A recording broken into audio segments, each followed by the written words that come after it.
I noticed we have two microphones this morning. I guess I should have piped up more yesterday. Look, XM Bank, first, welcome back again for a second day. And I hope you all had a useful and worthwhile time yesterday. I did. I listened and learned a lot. XM Bank has many friends on Capitol Hill, as last summer's reauthorization votes in the House and Senate demonstrated.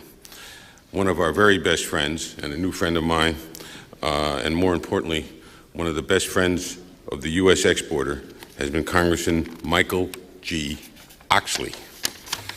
As chairman of the House Financial Services Committee, Congressman Oxley not only successfully guided our reauthorization legislation through the House last year, but he's brought his experience and interest in trade, telecommunications, and energy issues to bear in advocating and shaping policies that promote economic growth, jobs, and savings. If we're about anything in this bank, we're about creating and maintaining American jobs. Jobs, jobs, jobs. Congressman Oxley represents the 4th Congressional District of Western Ohio, which you all know has Findlay in it, which is where he's from. You better remember Findlay, Findlay, Findlay, if you want our appropriations to continue. Is now serving his 11th term in the House of Representatives. A fiscal conservative, Mike Oxley is a strong believer that American success in the information age is vital to U.S. competitiveness in a global economy. Before being elected to Congress, he served for 9 years in the Ohio General Assembly and was a special agent for the FBI. He served here in Washington and in New York and in Boston, so he had a couple of relatively rough assignments. When he's not leading the charge in Congress on behalf of American growth and competitiveness, Congressman Oxley manages the Republican Congressional Baseball Team, which is going into its 42nd season this year. He's been there 22 years, they've been going 42 years. Now, what I've done for him, in the hope that perhaps he will continue to pay attention to us, is have a chat with Peter King, who chairs the subcommittee that handles this bank, and is also, I could say baseball fan, but really a baseball nut, because when I talked to Peter, he represents Westchester, not Westchester, Long Island, and is permanently disjointed over the departure of the Brooklyn Dodgers and the closure of Emmett Field. And the subject came up by accident of who won the American Batting League title he threw off in 1943. Well, I said Snuffy Sternweiss, and he batted 309. He said no, he batted 307. And then he added that Sternweiss died in a railroad accident where a car went over, a railroad car train went off a bridge into a river. I said, you know that? She said, sure, I knew that. I said, okay, what was the river? He said it was in Connecticut. Turns out it was the Rapidan River in New Jersey. He said, you know that? I said, yeah, sure, I know that. But what was the number on the car? He says, you don't know that. Yes, I do, 007. And so I have, for the manager of the Congressional Baseball Team, either a deputy manager or a first baseman or something that is going to be a great sport and will help the Republicans win. I can't say where it counts, but where it's most fun. Anyway, a great sport and a great friend of the U.S. exporter. I'd like you to join me in welcoming Congressman Michael Oxley.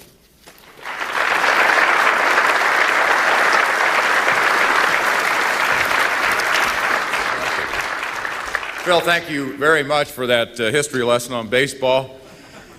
Congratulations with the great work you're doing at XM, and welcome everybody from all over the country, probably all over the world, to this second day of the event. I just came in from sunny Kansas, where I was out campaigning for a colleague on the committee, and Phil, you owe me one. I came back during our congressional recess to be with you, and but we really appreciate all the good work that you do with XM Bank. You're right about my position as the manager of the team, that's really my power base. It's not the committee chairmanship, but it's being the manager of the Congressional Baseball Team, and it's been a lot of fun. Actually, it's been a 90-year tradition in the Congress, but in the modern era, we're in now at our 42nd year. Actually, when they first started playing congressional baseball was not much after really at the turn of the century, and was a former Major League Baseball player. His name was Tenor, and he was, I forget where he's from, but he started the tradition, and it was very well received. A lot of people back home think that we play, it's a softball game.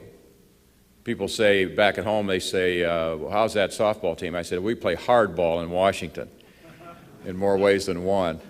And, but it's been a great tradition to participate, and when they started that and played for several years, and then too many members got hurt, and Uncle Joe Cannon was the Speaker of the House, and back in those days, the Speaker had ultimate power.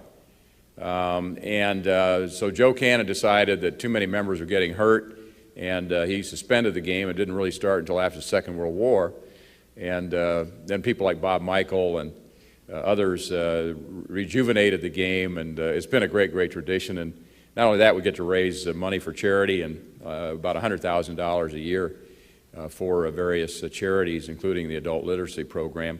And our donation provides over half of their funding. So it's been a great, great experience. And Martin Olaf Sabo from Minnesota is my counterpart as the manager, and Marty and I both played for a number of years, and then finally had the good sense to quit before we got totally maimed, and now direct some of these guys that are about my son's age.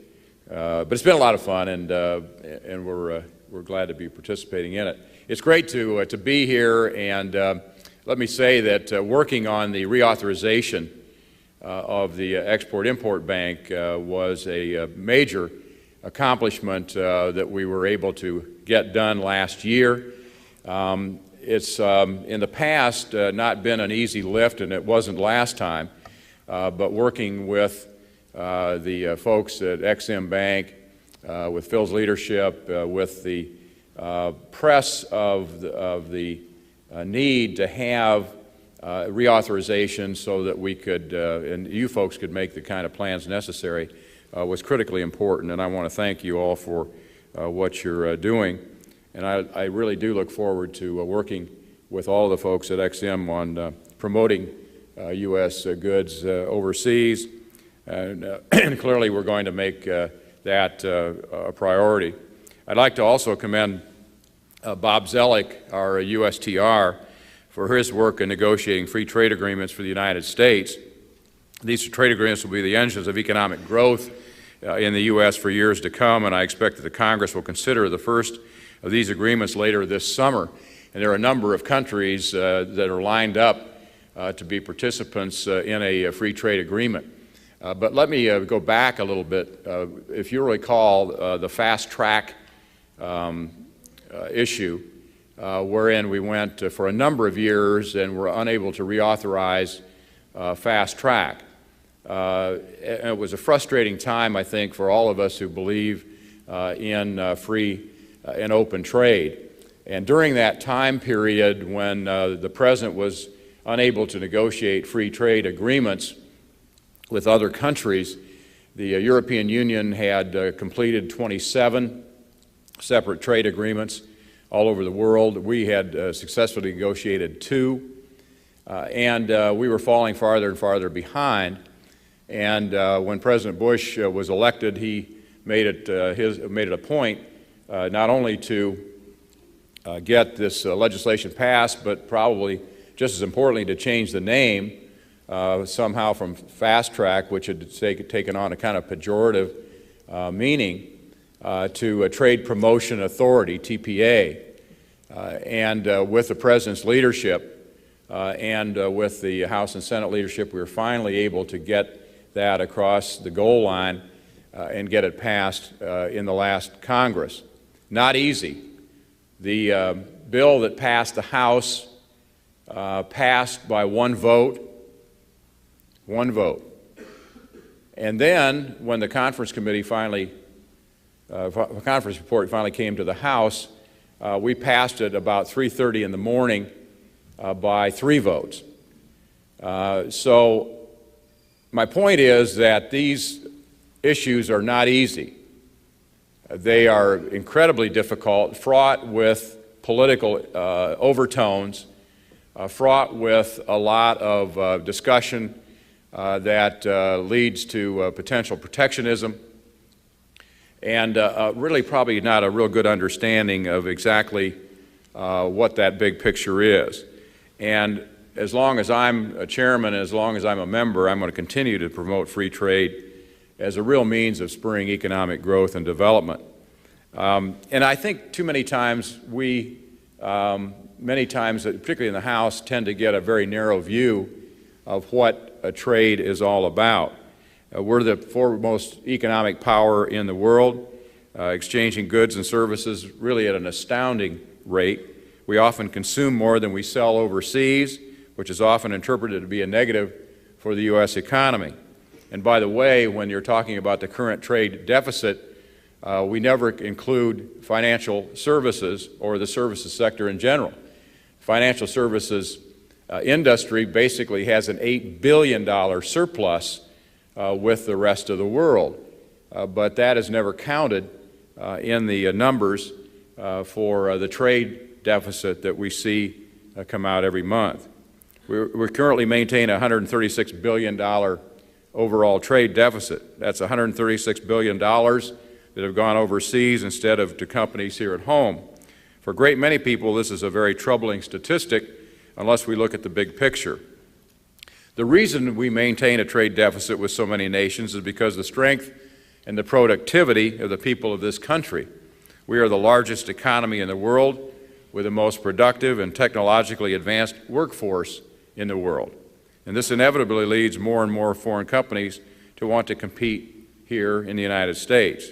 And that competition is what makes our economy so vibrant. Competition requires innovation, performance, and speed. It's competition that allows our nation's businesses to remain at the forefront of the marketplaces across the globe. As we move forward out of the recession sparked by the high-flying 1990s, we must ensure that free trade remains one of the goals of our nation. The Export-Import Bank is doing an excellent job towards that end. And while some may argue that EXIM inhibits free trade, I would contend that EXIM is critical to ensuring free trade. EXIM's operations are in essence government intervention in the marketplace, facilitating the activities of domestic manufacturers overseas. However, the EXIM Bank is an important tool the U.S. can use to ensure that other countries do not act improperly to win export contracts for their domestic businesses. Without EXIM, foreign governments would be at liberty to subsidize their companies and underprice bids to the detriment of U.S. competitors. Additionally, EXIM plays an important role in helping the U.S. exporters reach markets that would otherwise be closed to them. By facilitating sales to countries and regions where commercial banks fear to tread, EXIM promotes growth and development. It also helps establish important footholds for U.S. businesses to develop relationships and expand market access. Last year, our Financial Services Committee took a long, hard look at the operations of EXIM and whether it was fulfilling its legislated mandates. What we discovered was that the bank was functioning quite well, but there were a few areas that needed some attention. In the reauthorization of EXIM's charter, for example, we expanded the number of small business transactions that the bank pursued from 10% to 20%, thus ensuring that the bank continue to serve all sectors of the U.S. economy, not simply the largest manufacturers. Additionally, we sought to improve the bank's ability to conduct outreach to these small businesses through technological improvements. There is no question that America's largest manufacturers know how to reach EXIM and utilize its products. And believe me, we heard from them during the reauthorization process. But I want to make sure that small businesses employing 200 people in Findlay, Ohio, for example, know how to utilize EXIM's products and services. These types of businesses are critical to our economy and must have access to the products offered by EXIM. Another key concern on the Hill is the economic impact that EXIM transactions have on the larger economy as a whole. We have sought to ensure that U.S. manufacturers compete on the proverbial level playing field when it comes to competition from foreign producers, but it must also ensure that none of the transactions that EXIM pursues has an adverse economic impact on other sectors of our economy. I appreciate the hard work EXIM has been doing to ensure that the playing field is level internationally as well as domestically. One of the key tenets of leveling the playing field is ensuring transparency and proper corporate governance. Looking back over the past couple of years, it's apparent now that revelations of corporate fraud resulted in a revolution in corporate governance. It's a tribute to our financial system that steps were quickly taken by the business community, by financial regulators, and Congress to address investor concerns and protect the integrity of the U.S. capital markets. America's free markets, still envied worldwide, were built to withstand shock, and they will, and they have. Our markets will endure, and now additional checks and balances will help prevent future Enrons from catching investors by surprise. We are enterprising people, and the potential exists in today's market to build financial foundations for our future. Our markets help us achieve our financial goals, such as buying a home, putting our children through college, and choosing when to retire. History has shown that America's stock market is a place to help make these dreams come true. The Financial Services Committee will continue working with the SEC to implement Sarbanes-Oxley as well as on other initiatives in an ongoing effort to fortify investor confidence and safeguard our economy. Indeed, our system is so flexible and so able to solve problems that it is the envy of the world. If you take the situation that developed with corporate misconduct over the last couple of years and the revelations that went on in WorldCom and Enron, Tyco and Adelphia and others, the response that our country made from a number of sectors is truly amazing. The Congress passed major legislation dealing with corporate governance, the first of its kind in probably 70 years. And the President's leadership with his 10 points was a major contributing factor. As a matter of fact, the President told Senator Sarbanes and I that he wanted a bill on his desk before the August recess last year.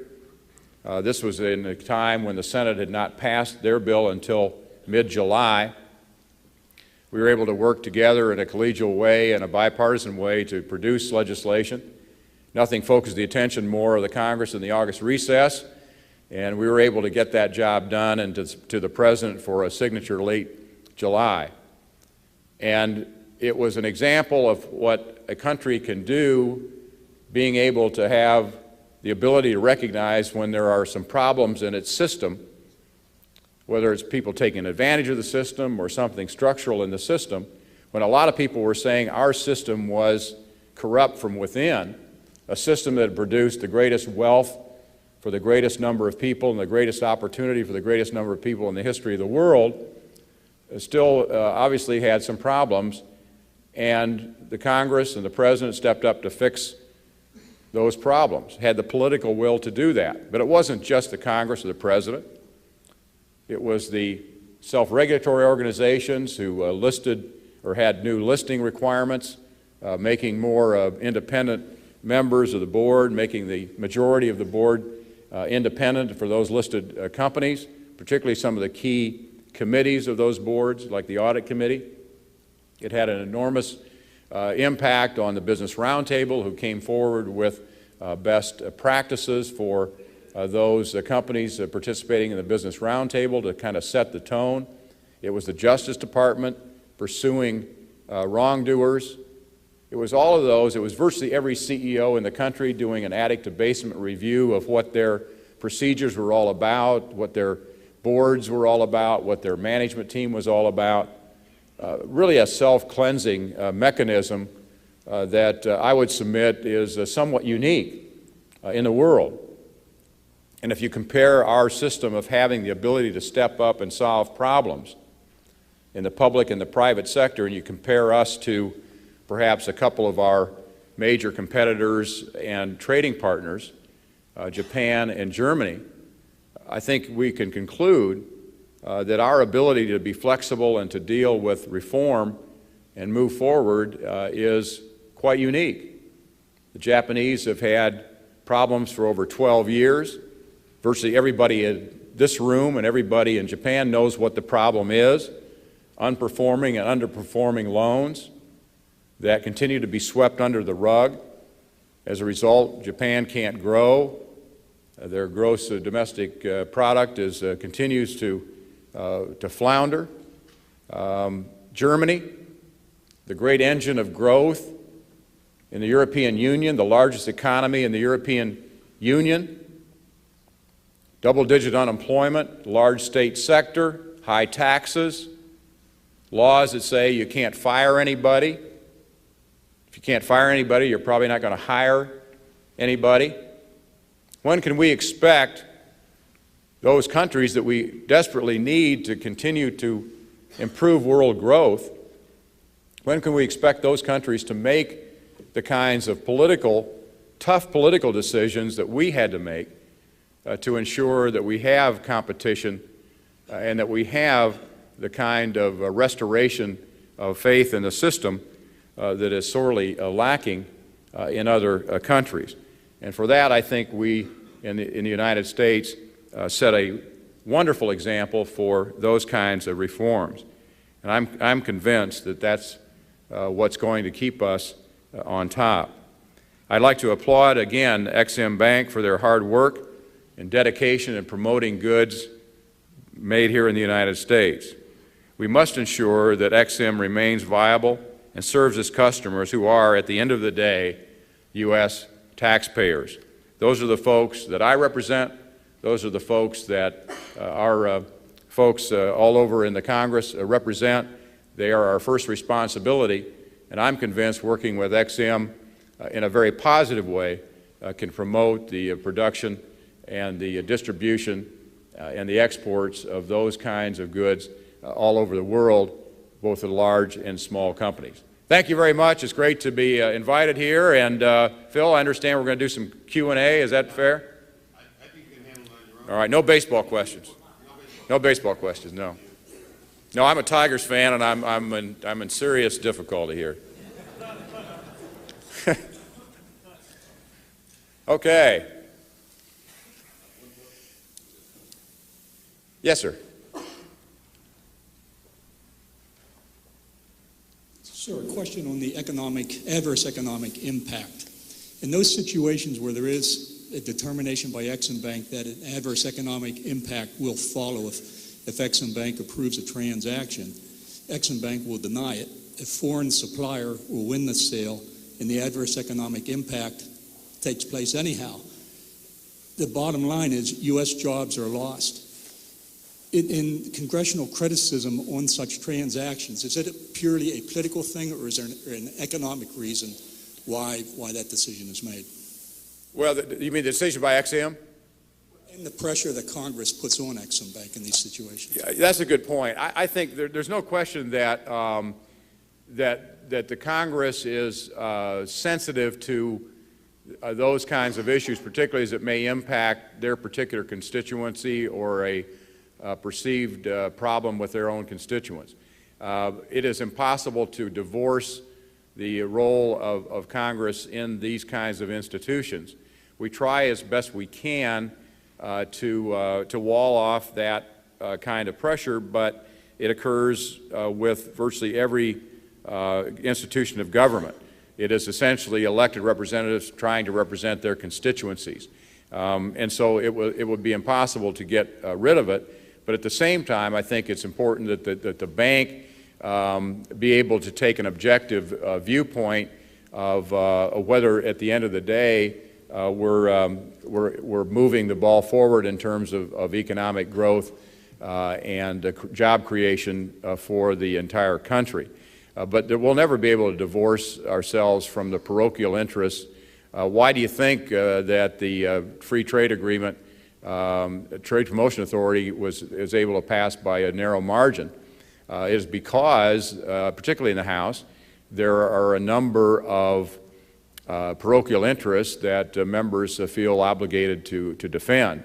The hope is, as we work through the reauthorization process with EXIM, that we can reduce those to a minimum and give the kind of authority to the board to resist those kinds of pressures. But whether they're not going to go away, it's just important, I think, that we send a signal to the EXIM Bank, and particularly the people that make those difficult decisions, that we have a responsibility in the case of representing our own particular interests, but the EXIM Bank has, and the board has, a larger goal, and that is to look at that big picture and to promote economic activity that they think will benefit the United States overall. Yes, sir.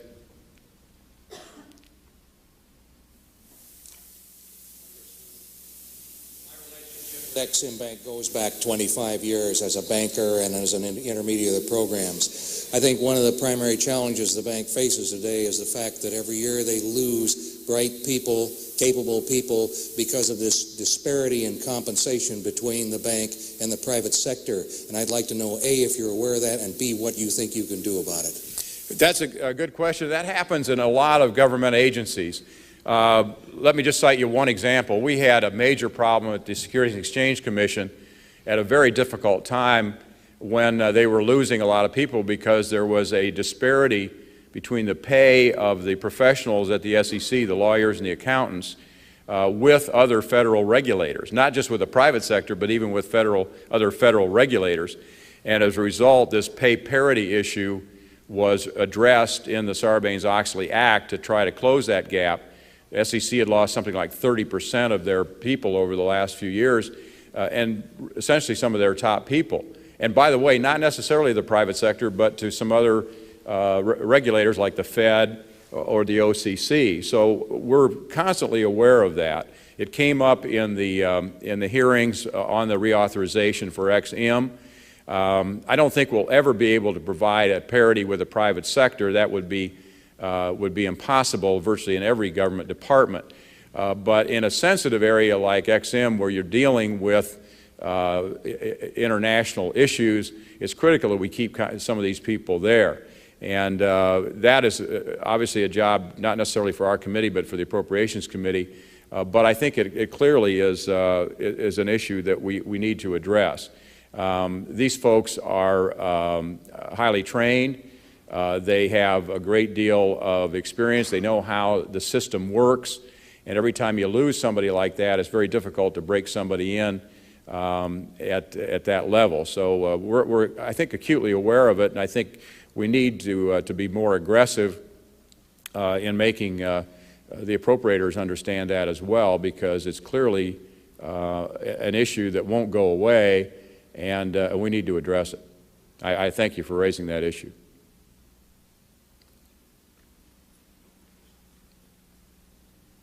Okay, well, we are, you told me I'd get a bunch of hardball questions. I lucked out, Phil. I don't know. Yes, sir, this gentleman's got a question. On the TVA that's in this Go to the mic. He wants to go to the mic.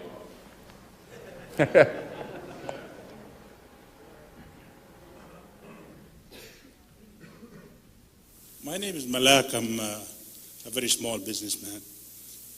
But I'm interested to know, since we have certain countries like in Africa and others, that the dollar is very dear, not available, is there any discussion or a system that would develop the barter or counter trade system within the banking area in the United States? Barter system? I'm not aware of it. I don't know. There may be some folks here that would know better. I have not. I'm not aware of that. That's been discussed.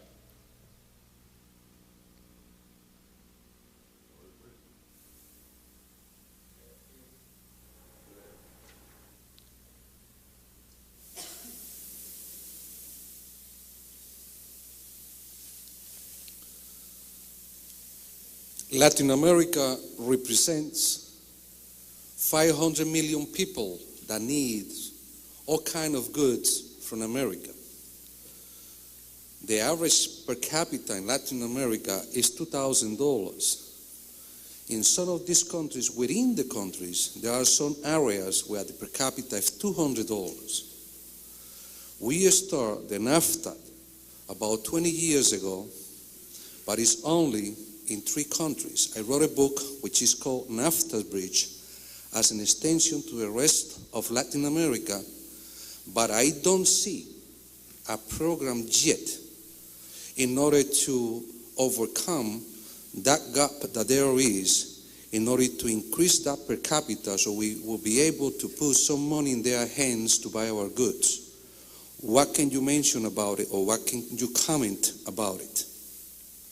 Well, I think that obviously those countries have an obligation, in my estimation, to promote economic growth in those countries, and those countries that have done so have proven to be have taken advantage of that and have really leapt over some of the other countries that have much different policies.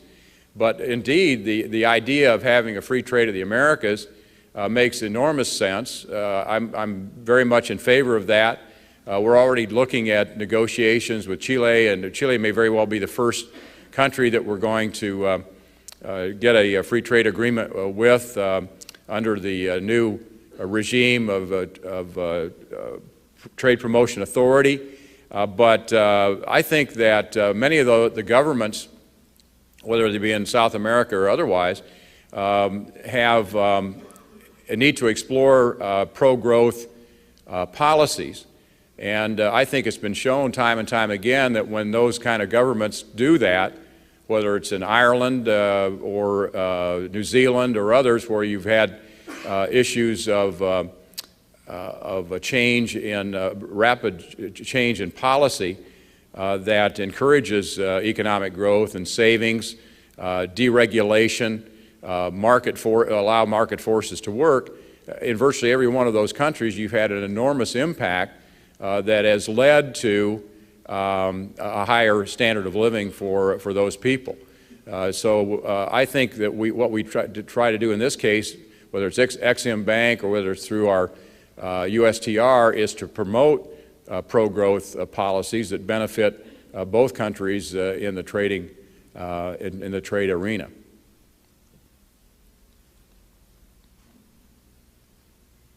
Okay, I'm going to turn it over to you, Phil. Thank you all very much. Good to be back.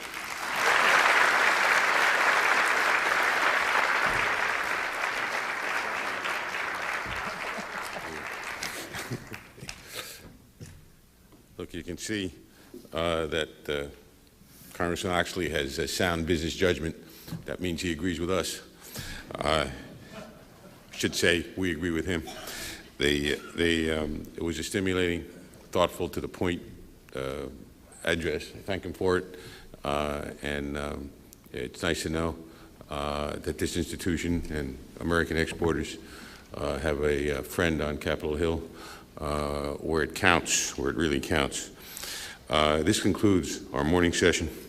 There'll be a coffee break, and then a bunch of breakout sessions, and then lunch is at 1 p.m. So thank you for coming, and start networking.